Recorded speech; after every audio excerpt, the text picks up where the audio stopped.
오늘도 주님 안에서 자신이 복된 사람인 것을 깨닫고 하나님이 주신 은혜와 사랑과 신령한 복으로 형통한 그런 한 날이 되시기를 예수님의 이름으로 축복합니다. 왕이 없으므로 사람들이 자기 소견에 옳은 대로 행했던 사사기와 룻기를 지나서 오늘 이제 사무엘상을 살피게 될 텐데, 이제 사무엘상에 와서는 이스라엘 백성들이 왕 세워달라고 그야말로 소리소리 지릅니다. 우리에게도 왕을 세워주십시오. 우리에게도 왕이 필요합니다. 왕을 세워주십시오. 이미 하나님은 이스라엘 백성들이 왕을 요구할 것을 아시고 이미 모세를 통해서 신명기 17장에서 너희들이 왕을 세워달라고 소리칠 날이 올 텐데 그때 왕을 세울 때는 이러이러한 사람을 세워라 하고 신명기 17장 14절부터 20절까지 해서 왕의 자격, 왕이 될 사람의 조건을 말씀해 놓았습니다.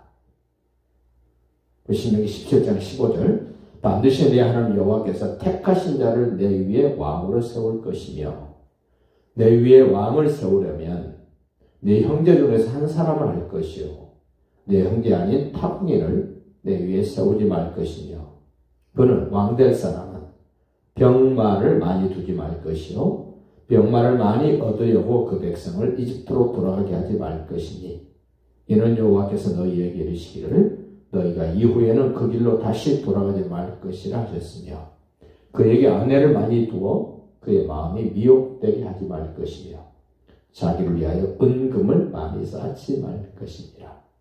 그가 왕위 위에 오르거든 이 율법서의 등사본을 네 사람 제사장 앞에서 책에 기록하여 평생에 자기 옆에 두고 읽어 그의 하나님 여호와의 경외하기를 배우며 이 율법의 모든 말과 이 규례를 지켜 행할 것이라.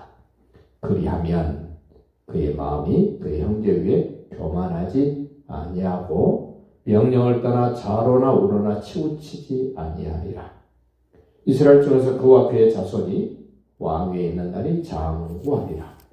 하나님 이렇게 왕될 사람의 자격, 조건을 분명하게 기록해 놓으셨습니다.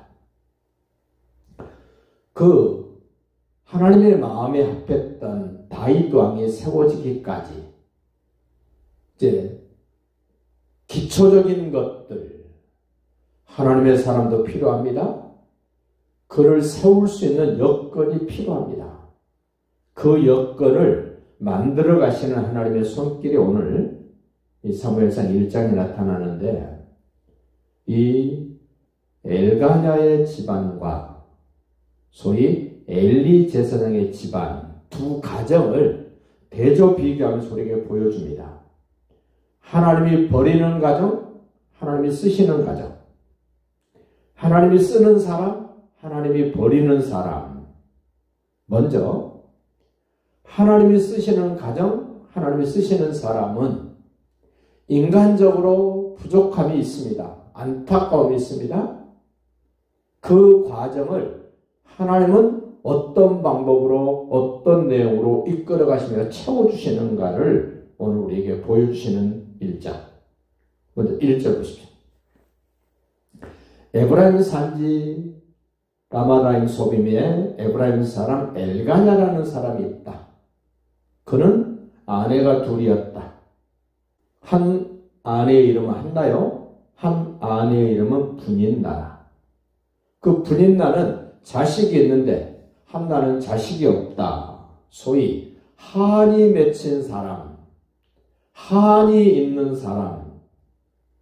우리는 육신의 한계가 느껴질 때, 내가 할 수 없는 어떤 환경이 됐을 때 상처가 되고 아픔이 되고 한이 됩니다.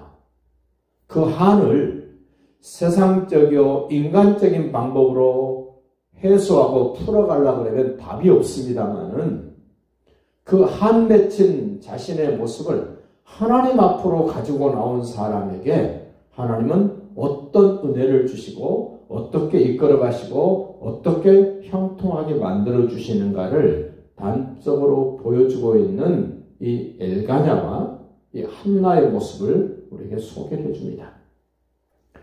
3절 보십시다. 이 사람이 매년 자기 성읍에서 나와서 실로에 올라가서, 실로는 하나님의 성막이 있는 곳입니다.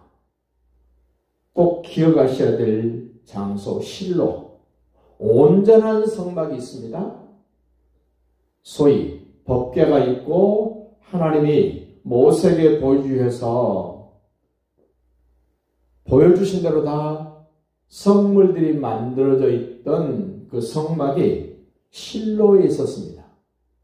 이제 사무엘상 4장 5장에 가면 실로에 있는 법궤를 블레셋과 싸우는 전쟁터에 가지고 가서 법궤를 뺏겨버립니다. 그 이후로 성막이 온전한 모습으로 존재하지 못합니다. 4장에 가서 말씀을 드리겠습니다. 이 엘리의 집안이 잠시 언급이 됩니다.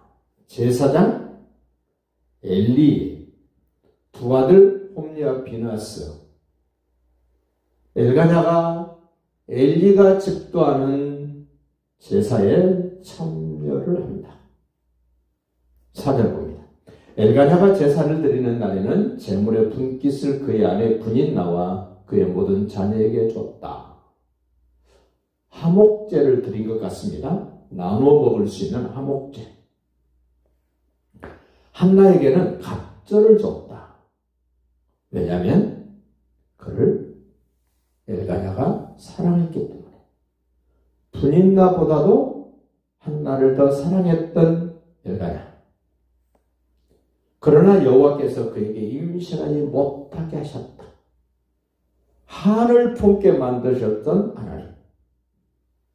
그 한이 얼마나 사무쳤는지, 얼마나 엄청났는지를 6절에 소개합니다. 여호와께서 한나에게 임신하지 못하게 하심으로 그의 적수인 분인나가 그를 심히 격분하게 하여 괴롭게 했다. 조금 괴롭히면 괜찮은데 지나치게 괴롭힙니다. 끈질기게 괴롭힙니다. 계속해서 넘치게 괴롭힙니다. 못 견디게 괴롭힙니다. 7절을 보면 더 발전됩니다. 매년 한나가 여호와의 집에 올라갈 때마다 남편이 그같이 하매 사람에서 갑절이나 더 주고 더 줬습니다마는 한나는 그것으로 만족할 수 없습니다. 남편이 주는 것으로 만족할 수 없습니다. 하나님이 주셔야만이 만족할 수 있는 한을 가진 한나. 여러분과 저도 하나님이 주신 것이 아니면 저는 만족할 수 없습니다. 하나님이 주신 예수가 아니면 만족할 수 없습니다. 하나님이 주신 성령의 능력이 아니면 저는 만족할 수 없습니다. 하나님이 주시는 영생이 아니면 저는 흡족할 수 없습니다라는 그런 한이 있는 모습으로 하나님 앞에 서보십시오. 분인나가 그를 격분시키므로 그가 울고 먹지 아니했다. 심히 격분시켰던 6절과는 다르게 7절은 분인나가 한나를 격분시키므로 그가 울고 먹지 아니했다. 남편이 주는 것으로는 도저히 해소할 수 없고 해결할 수 없고 만족할 수 없기에 먹지 않았습니다. 그리고 울고 하나님 앞에 매달립니다. 8절입니다. 그의 남편 엘가냐가 그에게 이르되 한나여 어찌하여 울며 어찌하여 먹지 아니하며 그대의 마음이 슬프냐?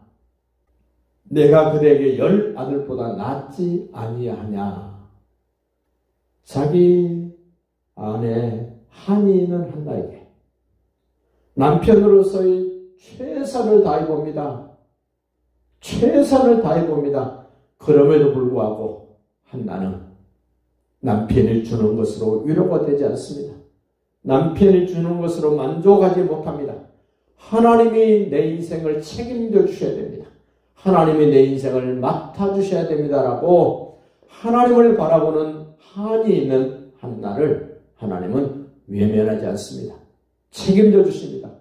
근본적인 문제를 해결해 주시는 분, 남편이 아닙니다. 아내가 아닙니다. 부모가 아닙니다. 자식이 아닙니다. 하나님만이 내 인생의 근본적인 문제를 해결하신다는 사실을 다시금 생각하시면서 오늘도 승리하시고 행복하시기를 예수님의 이름으로 축복합니다.